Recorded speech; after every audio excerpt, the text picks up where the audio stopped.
Welcome to the Rim Break Rodeo. We hope this video helps. In this video, I will explain how to buy on Gumroad step by step. First, you'll need to locate the product you wish to purchase. This can be done through a direct link from a creator or by browsing the Gumroad marketplace. Once you've found your desired item, the next steps involve adding it to your cart and proceeding to checkout. It's a simple and secure process.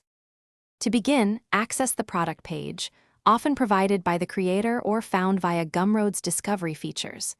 Take a moment to read the product description thoroughly, checking for details like features, compatibility, and included files. Also, confirm the price, which might be, for example, $25.00, and look for any customer reviews. This ensures you select the right item.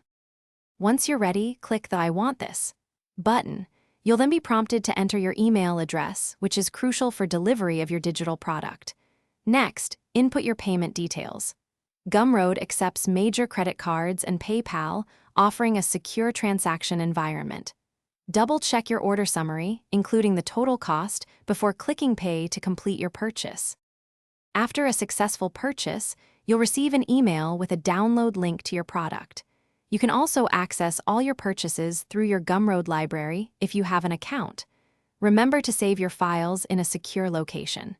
If you're looking for more great resources, check the description below for a link to a fantastic book about money and other exclusive deals. Thanks for watching. Thanks for watching. Consider subscribing if we helped you.